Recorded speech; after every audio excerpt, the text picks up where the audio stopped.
Bienvenue dans le podcast Les Inspirés, un podcast qui s'adresse aux personnes créatives et sensibles pour les aider à dépasser la page blanche avec facilité grâce au dessin relaxant, méthode Zentangle et à l'art journaling, expression créative libre dans un carnet. Je m'appelle Gisèle alias Gigi Hook, artiste, coach créative et enseignante certifiée de Zentangle depuis 2017. Envie de créer avec moi et d'être guidée étape par étape dans votre prochaine création, même si vous n'avez jamais dessiné avant, je vous donne rendez-vous sur mon site www.gigihook.fr pour accéder à une vidéo gratuite dans laquelle je vous fais une démonstration d'art inspirée du Zentangle.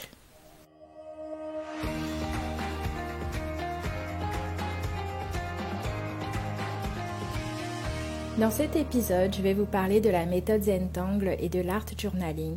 Pourquoi ces deux pratiques ont transformé ma créativité et peuvent transformer la vôtre. Et comment vous pouvez faire une création dès aujourd'hui en utilisant ces deux approches grâce à 5 étapes que je vous propose de suivre. Donc prenez un carnet de notes ou votre carnet d'exploration créative pendant que vous écoutez ce podcast.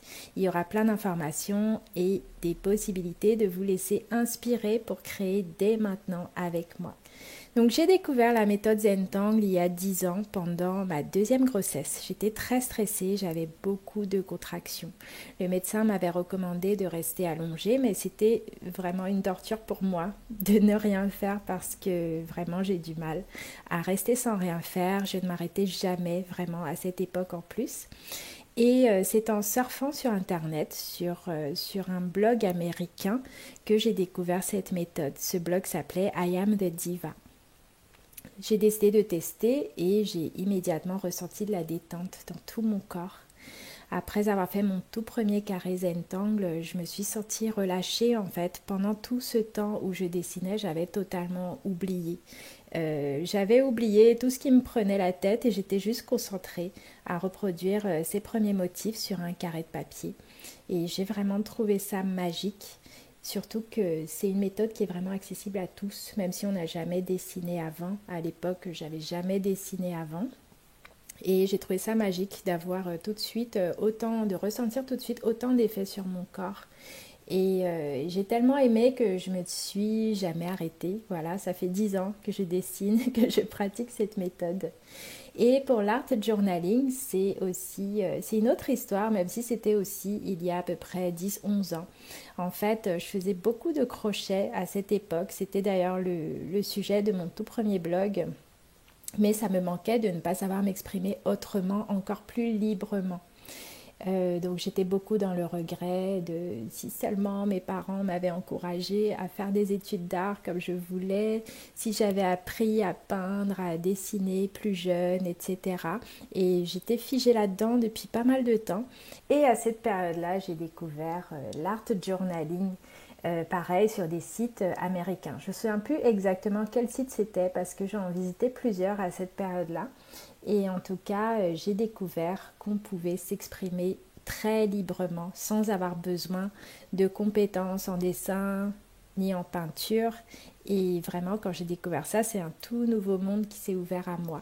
Je me suis rendu compte que j'avais le droit d'exprimer mes ressentis, de m'exprimer librement et avec facilité grâce à ça, simplement en utilisant un carnet. Donc si vous aussi vous êtes dans le même cas, si vous recherchez une pratique artistique qui puisse vous aider à exprimer ce que vous ressentez, que vous n'avez pas fait d'études d'art, vous n'avez aucune formation en dessin ni en peinture, mais que vous adorez patouiller, explorer, tester, vous entourer de couleurs, je suis sûre que l'art journaling va vous plaire. Et pareil, si vous ressentez aussi le besoin de vous relaxer, faire le vide en dessinant des motifs simples, en pleine conscience, la méthode Zentangle est également faite pour vous. En fait, personnellement, j'utilise les deux. Et j'adore, au fil du temps, de plus en plus, j'adore relier les deux en fait dans ma propre pratique parce que ces deux approches-là paraissent totalement à l'opposé et en même temps, elles répondent à des besoins qui sont très forts chez moi. Ce besoin de relaxation et aussi ce besoin d'expression libre, c'est aussi le besoin des personnes qui suivent mes cours en vidéo. Et donc, je vais vous montrer dans cet épisode comment vous pouvez le faire, comment vous pouvez profiter de ces deux pratiques-là avec beaucoup de facilité. Donc avant de démarrer, je vais déjà vous donner un bref aperçu de ces deux pratiques. La méthode Zentangle en premier, elle a été créée par Rick Roberts et Maria Thomas, un couple d'artistes américains. C'est une méthode de dessin facile, amusante, relaxante, vraiment accessible à tous. Elle comprend deux mots, zen et tangle. Tangle qui veut dire emmêlé, enchevêtré en anglais. Ce qui résume bien cette méthode qui crée des moments zen et qui aussi visuellement représente beaucoup des motifs qui se superposent, qui viennent s'enchevêtrer entre eux et nous offrent vraiment un joli voyage visuel. Donc la méthode de base se pratique sur un petit carré de papier blanc qui fait environ 9 cm, 9 par 9 cm, avec un feutre noir.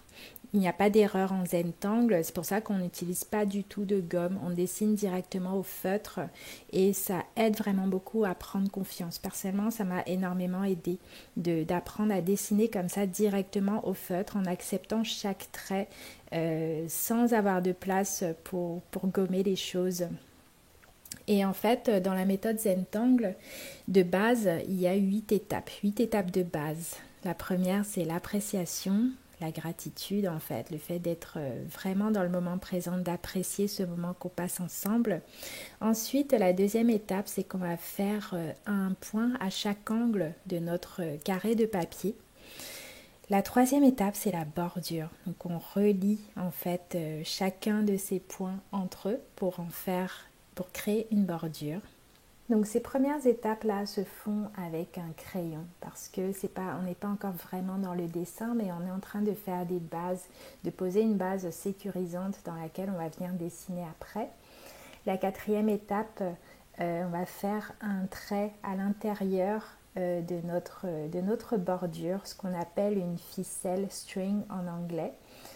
Donc c'est un trait ou une courbe qu'on vient dessiner à l'intérieur qui va nous permettre de délimiter des espaces en fait à l'intérieur de notre carré de papier. Et ce n'est qu'à la cinquième étape qu'on vient avec un feutre noir pour dessiner un motif, n'importe lequel. Un motif de notre choix et c'est toujours des motifs Zentangle, je vous en parlerai plus après. Les motifs Zentangle sont vraiment spécifiques, c'est pas n'importe quel motif qu'on vient dessiner dedans. Pourquoi? Parce qu'ils répondent à certaines règles entre guillemets qui permettent de vraiment dessiner en confiance et de vraiment profiter des vertus de la méthode. Il faut que ce soit des choses simples, faciles à faire en fait. Et donc ces motifs-là sont tous répertoriés d'ailleurs sur un site qui s'appelle Tangle Patterns. Je vous mettrai le lien dans la description de cet épisode pour que vous puissiez aller voir tous les motifs Zentangle qui existent. Mais vraiment ça, je pense que ça va être le sujet de tout un épisode en entier parce qu'il y a vraiment beaucoup à dire sur les motifs et leur utilisation. Ensuite, la sixième étape, c'est de venir travailler les ombres, shading en anglais. Donc on reprend notre crayon pour poser des points d'ombre qu'on va estomper en fait et qui vont vraiment donner vie à nos motifs. C'est une étape vraiment magique quand on pratique la méthode Zentangle. Ensuite, la septième étape, c'est qu'on va signer notre travail pour vraiment se l'approprier et puis peu à peu pouvoir se dire oui, c'est moi qui l'ai fait. J'ai créé ça, je suis l'artiste qui a créé ce carré de papier de A à Z. Et ensuite, la dernière étape, la huitième et dernière étape, c'est à nouveau l'appréciation. C'est vraiment très important. C'est une pratique, c'est pas juste un moment où on vient dessiner. C'est vraiment un moment privilégié en toute bienveillance qu'on vient s'offrir à soi-même. Il n'y a pas d'espace pour se dire ah là j'ai mal dessiné, là j'ai pas fait bien. C'est vraiment le but, c'est de s'entourer de bienveillance et d'être vraiment dans le moment présent, sans se projeter dans un résultat, sans essayer d'atteindre quoi que ce soit, d'être juste là à apprécier le moment. C'est vraiment des étapes clés en fait dans cette méthode. Donc comme je vous disais, on pense souvent que pour pratiquer la méthode Zentangle, il faut simplement connaître plein de motifs et savoir les dessiner. mais c'est totalement faux en fait. Déjà, il y en a des centaines des motifs Zentangle, donc c'est impossible de tous les dessiner et de tous les connaître. Mais en fait, les motifs Zentangle ne sont qu'un élément de la méthode. Comme je vous ai dit, c'est que dans la 5e étape en fait qu'ils arrivent, ces motifs-là. Parce que la vraie transformation, les vraies valeurs, la vraie bienveillance se trouve dans les 8 étapes de cette méthode et pas simplement dans cette étape-là des motifs. C'est d'ailleurs pour ça que pour transmettre cette méthode, c'est important d'être certifié, sinon on perd le message en fait et la véritable valeur de cette méthode et on passe des mauvaises informations aux autres. D'ailleurs, on trouve un peu tout et n'importe quoi concernant le Zentangle, la méthode Zentangle sur Internet. Donc, si vous découvrez cette méthode, je vous inviterai vraiment à aller voir, chercher des contenus d'enseignants certifiés de Zentangle, CZT, Certified Zentangle Teachers. Il y en a vraiment de plus en plus en France. Donc, c'est super. Ça permet de faire connaître vraiment la méthode pour ce qu'elle est. Et donc comme ça, vous serez sûr d'avoir les bonnes infos et d'être bien accompagné. Donc à côté de ça, on a aussi l'art inspiré du Zentangle. Donc qu'est-ce que c'est l'art inspiré du Zentangle? Z-I-A en anglais, Zentangle Inspired Art. En fait, dès qu'on sort de ce carré de papier classique en noir sur blanc dont je vous ai parlé, dès qu'on commence à utiliser de la couleur, qu'on dessine sur des ronds de papier, des papiers ronds par exemple, des carnets, des toiles, c'est ce que je fais beaucoup personnellement aussi. On appelle ça de l'art inspiré du Zentangle parce que ce n'est plus vraiment la méthode de base, même si c'est toujours encadré quand même par cet esprit-là, cette bienveillance qu'on retrouve dans la méthode Zentangle de base. Ce n'est plus exactement la méthode. Donc dans ces cas-là, on parle d'art inspiré du Zentangle parce que on continue à utiliser les motifs, à s'amuser. Et puis d'ailleurs, les créateurs de cette méthode-là, zentangle.com, ils font beaucoup aussi d'art inspiré du Zentangle sur leur chaîne YouTube. Donc personnellement, quand j'enseigne ça, l'art inspiré du Zentangle, dans mes vidéos notamment, je fais vraiment en sorte de toujours transmettre les valeurs de cette méthode, toute cette bienveillance qui est liée à cette pratique et tout cet état d'esprit-là qui est vraiment important pour pratiquer. Donc un dernier mot aussi concernant les motifs. Les motifs, comme je vous l'ai dit, si vous les cherchez, ils sont tous répertoriés sur un site qui s'appelle Tangle Patterns. Parce que tous les motifs qui existent ne sont pas des motifs Zentangle. Et ça, c'est vraiment une grande discussion. Je pense qu'on va faire tout un épisode là-dessus. Mais la confusion est vraiment très, très régulière. Il y a des personnes qui pensent que simplement n'importe quel motif qu'on fait comme ça de façon distraite lors d'un gribouillage par exemple ou une exploration personnelle, tout de suite on peut dire j'ai créé un motif Zentangle, mais vraiment vous allez voir aussi sur ce site là qui répertorie les motifs, ils expliquent bien ce qui fait la spécificité d'un motif Zentangle. Voilà, parce que ils répondent à certains critères pour justement pouvoir être en accord avec cet état d'esprit de relaxation et de fun qui est très important. Donc comme je vous le disais, il existe énormément de motifs Zentangle. Donc souvent, quand on démarre, on se sent vite submergé. Donc je vous rassure, pas besoin de tous les connaître. Concentrez-vous sur quelques motifs pour débuter, peut-être 3, 4, 5, grand maximum. Des motifs faciles, accessibles et reproduisez-les encore et encore dans le cadre des étapes de base dont je vous ai parlé. D'ailleurs, je vais vous parler d'un motif qui est parfait pour débuter vers la fin de cet épisode dans nos 5 étapes là, de création qu'on va avoir juste après. Maintenant, quelques mots concernant l'art journaling.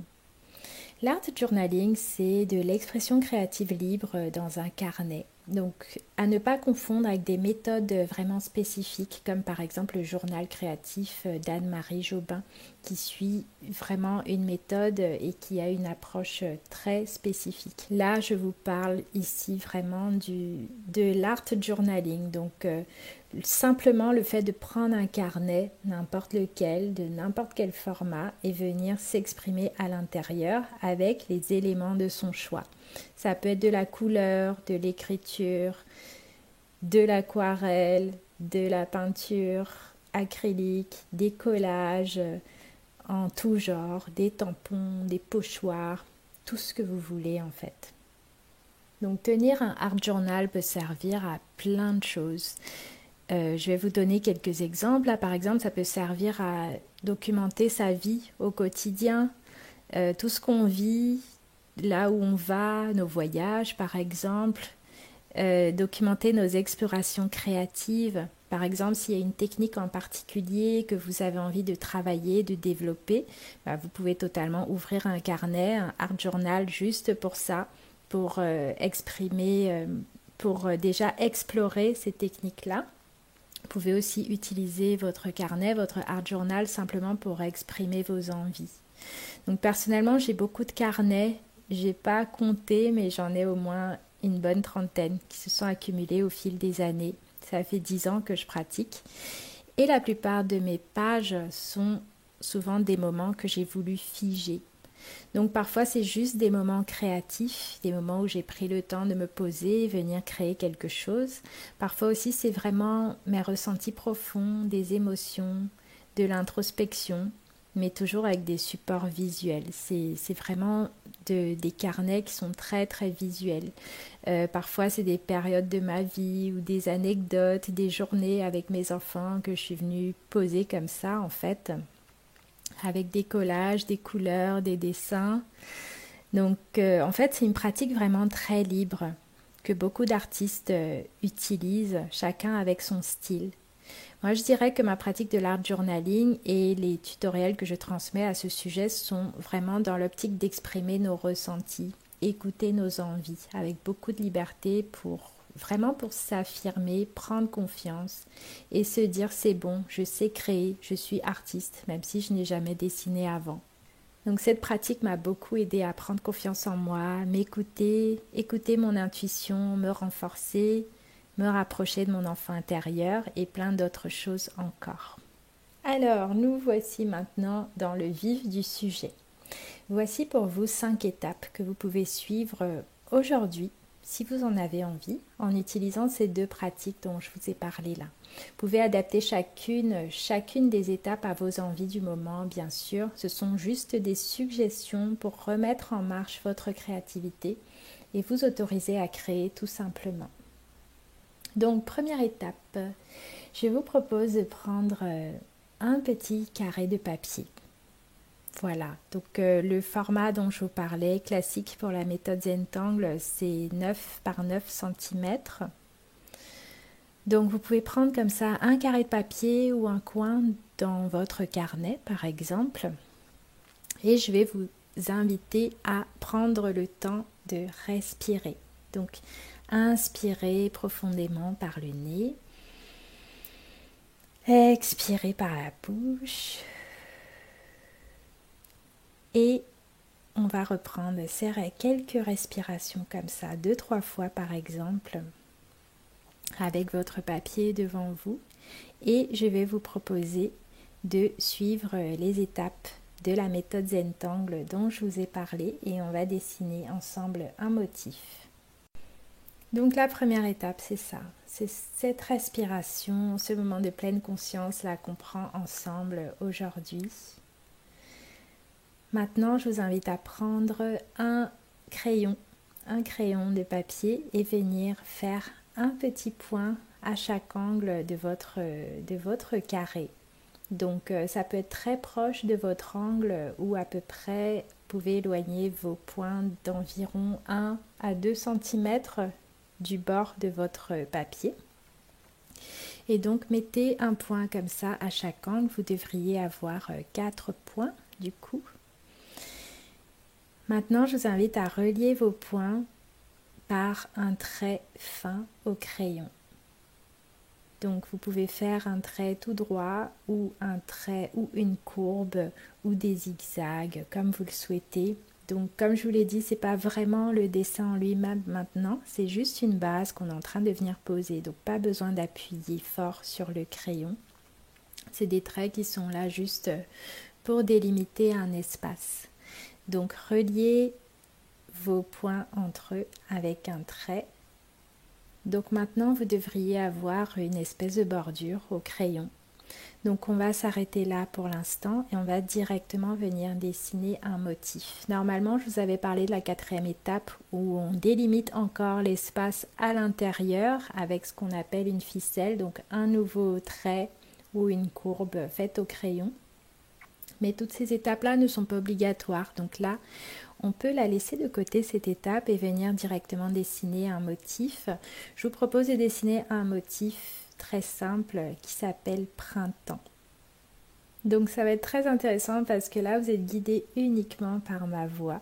Donc vous n'avez aucun moyen de voir à l'avance à quoi ça peut ressembler et c'est intéressant. Mais en tout cas, si après ce podcast vous avez envie, n'hésitez pas à aller fouiner, vous balader sur mon blog. Donc c'est sur mon site www.gigihook.fr et vous pouvez rechercher justement printemps, des exemples avec ce motif printemps.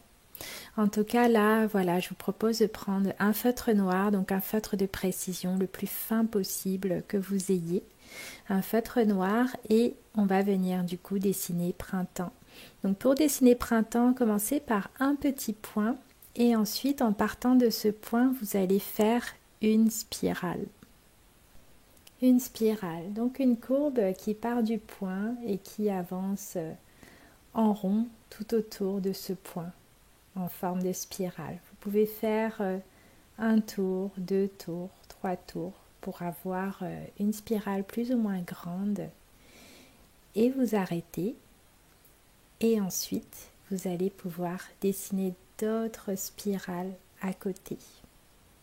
Toujours en partant d'un petit point que vous posez n'importe où dans le petit espace que vous avez devant vous et vous partez en spirale tout autour de ce point. Et si à un moment vous venez toucher la spirale précédente, il y a juste à stopper votre trait à l'endroit où vous touchez la spirale précédente et à repartir un peu plus loin. Ça va vous permettre d'obtenir un effet superposé en fait sur vos spirales. Donc là, l'idée, c'est de faire le maximum de spirales pour remplir l'espace que vous avez devant vous, ce cadre-là que vous avez fait. Et bien sûr, pas besoin non plus de tout remplir, vous pouvez juste laisser grandir vos spirales sur un côté et laisser un espace vide. Donc laissez-vous aller, faites comme vous en avez envie, simplement en venant dessiner vos spirales sur votre carré de papier. Donc pensez bien à bien relâcher votre corps, respirer pour que vos traits soient les plus fluides aussi, le plus fluide possible, le plus relâché possible. Et laissez-vous aller à ces étapes-là, ce dessin de spirale. N'hésitez pas d'ailleurs à mettre cet audio en pause si jamais vous avez besoin de plus de temps pour faire vos spirales. Ensuite, l'étape d'après, une fois que vous avez posé vos spirales, ça va être de venir poser quelques ombres. Donc l'étape des ombres, on va en parler dans un prochain épisode sur le matériel. Mais l'idée, c'est de prendre un crayon gras et d'avoir vraiment un papier à grains.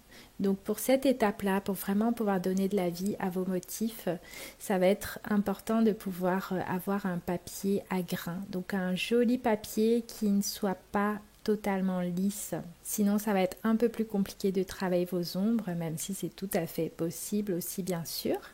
Donc de toute façon aussi, chacune de ces étapes-là est optionnelle. Donc vous pouvez même aussi laisser de côté cette étape des ombres et par exemple si vous avez envie, vous pouvez vous laisser guider directement sur mon site où j'ai une vidéo où je vous montre exactement comment ça fonctionne cette étape-là. Mais voilà, si vous le sentez, si vous en avez envie ou si vous pratiquez déjà cette méthode-là, vous pouvez prendre du coup un crayon gras et venir poser des petites touches d'ombre. Ça peut être autour de vos spirales par exemple, venir mettre un petit peu de crayon de graphite. Ça va permettre de faire ressortir cette spirale-là au premier plan et ça va faire passer les spirales qui se trouvent à côté plutôt à l'arrière-plan. Donc c'est vraiment intéressant comme processus. Donc n'hésitez pas à tester déjà, vous pouvez tester là pendant que vous m'écoutez et bien sûr après vous pouvez aussi aller voir en vidéo. Mais voilà, vous pouvez simplement poser tout doucement une ou deux ombres ou trois ou quatre comme vous le souhaitez. Et après, vous pouvez prendre une petite estompe. Donc souvent quand on débute, on n'a pas d'estompe et parfois on peut utiliser un coton-tige. Au tout début, la toute première séance, j'avais utilisé mes doigts en fait pour poser mes ombres, pour estomper en fait. Donc vous pouvez tout à fait faire ça, donc diffuser votre ombre un petit peu tout autour de cette manière. Donc la 7e étape, c'est de signer. Signer votre travail avec vos initiales. Et enfin, la 8e étape, c'est d'apprécier. Donc vraiment très très très important. On a tendance souvent, naturellement, on a grandi comme ça, à être critiqué encore et encore dès l'école, dès le plus jeune âge où on nous dit tes traits sont pas droits, fallait pas faire comme ça. Mais là vraiment, c'est le moment de changer cette histoire-là pour vous. Et ça commence par vous. Donc vraiment, regardez cette première création que vous avez faite là, ce petit carré de papier, et dites-vous merci et trouvez au moins une chose qui vous plaît dans cette première partie-là, dans cette première création. Voilà, donc là c'était la première étape pour créer avec la méthode Zentangle et l'art journaling. Donc maintenant que vous avez votre petit carré de papier, on va passer à la deuxième étape où je vais vous proposer d'ouvrir un carnet du format de votre choix. Ça peut être par exemple un petit carnet au format A6 ou A5 par exemple, et vous allez venir déposer dedans une ou plusieurs couleurs en pleine conscience avec ce que vous avez sous la main. Peut-être que c'est des feutres, des crayons de couleur, des pastels, de la peinture acrylique, de l'aquarelle, ce que vous avez. Posez les couleurs qui vous attirent sur le moment et laissez sécher si besoin pour y revenir après. Ensuite, la troisième étape que je vous propose, c'est de venir coller un ou plusieurs éléments sur votre page. Vous pouvez justement venir coller ce premier carré de papier là que vous avez fait, que vous avez créé juste avant à la première étape là. Vous pouvez le coller avec de la colle, avec du masking tape. Donc le masking tape, c'est des jolis scotch qu'on trouve dans les rayons papeterie, souvent en grande surface ou dans tous les magasins de loisirs créatifs. Ça peut être collé avec des coins photos par exemple aussi. Donc venez coller ce qui vous parle. Donc soit ce carré de papier là, ou alors peut-être des images découpées ou déchirées dans des magazines, un ticket de caisse, un billet de théâtre, ce que vous avez en fait sous la main. Je vous invite à venir coller quelque part sur votre page cet élément-là, sur votre page qui est déjà colorée du coup. Maintenant, dans cette quatrième étape, je vous propose de venir ajouter des éléments ou dessiner directement d'autres motifs dans votre carnet. Pourquoi pas reprendre par exemple le motif printemps que vous avez dessiné juste avant à la première étape, mais avec un autre feutre, un autre type de feutre par exemple, plus épais ou d'une autre couleur, ou explorer les ombres sur ce motif-là aussi directement dans votre carnet. Donc pour ça, n'hésitez pas à reprendre votre crayon de graphite. Donc là, normalement, votre carnet est déjà coloré avec quelque chose qui a séché. Si c'était de la peinture ou de l'aquarelle, c'est bien sec normalement. Donc vous pouvez dessiner par-dessus et pourquoi pas reposer des ombres au crayon de graphite si vous en avez envie pour explorer en fait, continuer à explorer comment ça se comporte en fait sur votre papier, sur le papier de votre carnet. Donc c'était ça la quatrième étape, de rajouter des éléments, n'importe lesquels, et je vous proposais de rajouter par exemple le motif printemps aussi sur le reste de votre page.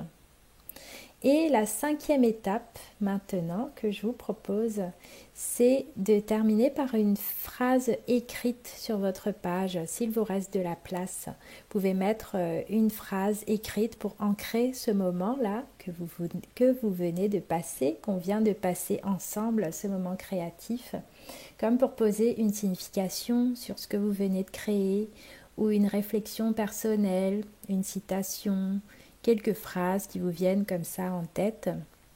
Pourquoi pas aussi écrire plus longuement. Vous pouvez par exemple raconter votre journée sur cette page. Donc une astuce qui m'a beaucoup aidée, surtout au début, parce que je n'aime pas qu'on lise ce que j'ai écrit en fait. Je déteste ça, l'idée que quelqu'un puisse ouvrir mon carnet et venir lire tout ce que j'ai écrit. Donc dès le début en fait, dès que j'ai démarré en art journaling, j'ai décidé d'écrire de façon illisible. Donc pensez aux ordonnances des médecins. Je sais que souvent j'avais du mal à lire ce que le médecin m'avait écrit dans les ordonnances.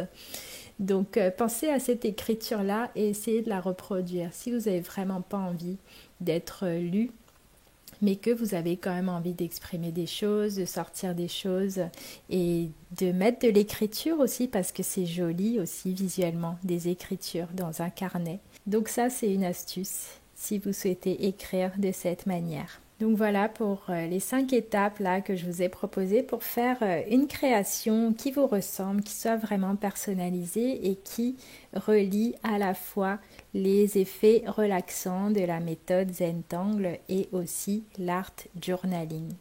Donc si vous avez dessiné pendant que vous écoutiez ce podcast ou si vous décidez de créer en suivant ces étapes, je vous invite à poster une photo de votre création sur Facebook ou sur Instagram en me mentionnant @jijihook, Jijihook, et vous pouvez aussi utiliser le hashtag du podcast Les Inspirés Jijihook, le tout attaché.